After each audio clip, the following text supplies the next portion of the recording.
Mathieu et aujourd'hui, je vais vous apprendre les expressions. Tout d'abord, pourquoi étudions-nous les expressions? Eh bien, ces expressions aident-nous à nous exprimer en tout affaire, quand on est triste, quand on est fâché ou quand on est content. Alors, voyons voir quelques exemples des expressions avec des animaux. Avoir un mal de chien. Qu'est-ce que ça veut dire avoir un mal de chien? Avoir un mal de chien, c'est avoir des difficultés à faire quelque chose. Comme par exemple, j'ai un mal de chien à faire ce devoir de maths. Une autre expression, c'est être doux comme l'agneau. Être doux comme l'agneau, ça veut dire être très gentil. Pas que vous avez un agneau, il est très gentil. Comme par exemple, j'adore ce nouveau prof, il est doux comme un agneau. Un autre exemple avec un animal, c'est être le bouc émissaire. Je vous assure, vous allez trouver cette expression partout, que vous êtes en des dessins animés ou bien un film en français. Être le bouc émissaire, ça veut dire être accusé à tort ou bien d'être le responsable d'un malheur. Comme par exemple, j'en ai marre, je suis toujours le bouc émissaire quand il y a un problème dans la classe. Donc, tu es accusé à tort. C'est comme si c'est toi qui causes quelque chose, c'est toi le responsable d'un malheur.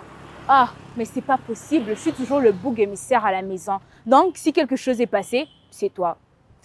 Notre dernière expression avec un animal, c'est prendre le taureau par les cornes. Qu'est-ce que ça veut dire prendre le taureau par les cornes? Prendre le taureau par les cornes, ça veut dire affronter un problème franchement. Comme par exemple, on ne peut pas continuer comme ça. Il faut régler ces problèmes discipline.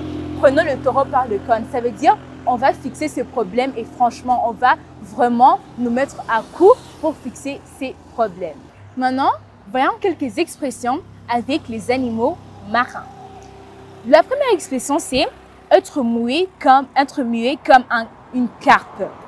Donc, c'est être silencieux.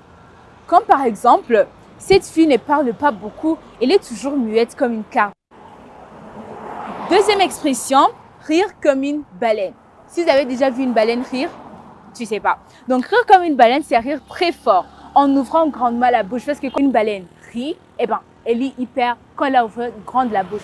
Alors, si quelque chose est rigolo et tu ou bien quelqu'un rit très fort en ouvrant grandement la bouche, on peut dire tu ris comme une baleine.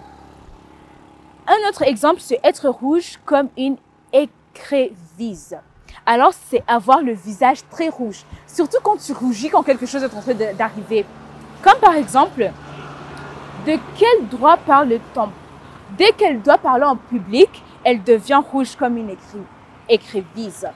Et maintenant, passons aux expressions avec des oiseaux. Première expression avec des oiseaux, c'est être un pigeon. Qu'est-ce que ça veut dire quand quelqu'un te dit « t'es comme un pigeon » Ça veut dire se faire arnaquer, escroquer ou bien voler. Donc, quand tu t'es fait voler quelque chose qui était évident, comme si par exemple quelqu'un t'appelle et dit « oh, j'ai envoyé de l'argent au téléphone, tu peux encore me le redonner » et toi, bêtement, bon, tu donnes ton argent. Là, on peut dire que tu es un pigeon. Comme par exemple, il a voulu me vendre sa tablette, il m'a pris pour un pigeon. Donc, il m'a pris comme quelqu'un qui s'est fait vendre facilement.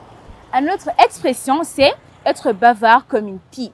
Là, c'est parler beaucoup. Comme par exemple, mon frère est bavard comme une pie. Quand il prend la parole, impossible de l'arrêter. Là, moi, avec mon père, on s'amusait, on était partis avec mon père et c'était tout noir. Et j'étais avec mon père et puis quand on était revenu, c'était toujours comme ça et puis on est rentré à la maison. Et puis aussi, on était à l'honneur, c'était aussi un jouet. C'était trop bien le massage et c'était trop bien. Même quand on était allé acheter les pigeons aussi, on était allé, on l'a appelé, on a traîné. C'était trop bien, on s'est bien amusé. Le volet, mais là où ils étaient, il y avait un chat. Et partout, il fermait quand il dormait. Et puis, on lui a mis dans une boîte. Et puis, quand je voulais mettre dans sa cage, il était trop bien.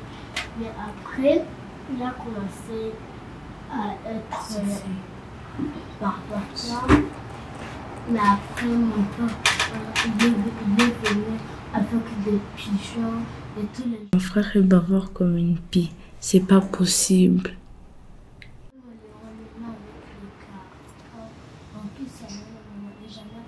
Une autre expression avec les oiseaux, c'est avoir une cervelle de moineau. Je sais que ça, vous avez écouté partout. Et si vous regardez des dessins animés, j'espère que vous savez Kailou. Ah ben, ils aiment dire, tu as une cervelle de moineau. Qu'est-ce que ça veut dire avoir une cervelle de moineau? Ça veut dire être bête, être, comme dire, stupide. Comme par exemple, Véronique oublie toujours tout. Elle a vraiment un cervelle de moineau. Donc, tu es bête, c'est pas être stupide en sens, tu es vraiment stupide, mais bon, c'est être bête. Maintenant, passons aux expressions avec les insectes. Avoir le cafard. Avoir le cafard veut dire être très triste. Comme par exemple, Amélie a toujours le cafard quand sa mère part en voyage. Vous avez écouté cette expression partout quand quelqu'un dit « t'as le cafard » ou bien « j'ai le cafard » quand quelque chose est comme ça. Avoir le cafard, eh ben, ça veut dire que tu es toujours triste. Terry, pourquoi t'as le cafard aujourd'hui? Quand ma mère est partie en voyage pour 2 mois. Une autre expression qui est la dernière expression pour aujourd'hui, c'est faire un travail de fourmi. Tout d'abord, imaginons, comment on fait le travail de fourmi? Eh bien, ils font d'abord ça en groupe. Mais ça ne veut pas dire que quand on fait un travail en fourmi, c'est toujours faire ça en groupe. Mais non, faire un travail de fourmi veut dire faire un travail qui demande beaucoup de patience. Oui, c'est aussi faire un travail en groupe, mais ce travail demande beaucoup de patience. Comme par exemple, nous avons dû vérifier tous ces sacs un par un vrai travail de fourmi. Parce que les fourmis font des choses en groupe, mais ça demande beaucoup de patience. Ils doivent marcher des longs kilomètres et revenir en cherchant juste une petite bouffe. Alors, faire un travail de fourmi, ça veut dire faire un travail qui demande beaucoup de patience. Et voilà, c'est tout pour aujourd'hui. Mais avant de finir, je vais vous donner une dernière petite expression qui est utilisée partout. Et vous savez c'est laquelle? Être rusé comme un renard. Qu'est-ce que veut dire être rusé comme un renard? Être rusé comme un renard, c'est être très intelligent, très malin, mais dans un sens pour tromper des gens. Par exemple, oh, elle est tellement rusée. Quand quelqu'un est tellement rusé, c'est que la personne elle est très maligne, très intelligente. Mais ça, c'est dans le sens pour tromper quelqu'un. Comme par exemple, ah, tu sais que mon cousin a encore réussi à faire de l'argent facile. Il est rusé comme un renard. Ça veut dire tu es très malin, mais dans un sens hyper pas très bien pour tromper des gens. Et voilà, j'espère que ces expressions vont vous aider à bien vous exprimer quand vous voulez dire quelque chose. Parce que quand on utilise des expressions en français comme dans d'autres langues, eh ben, ça montre que tu connais bien la langue et tu peux t'exprimer différemment.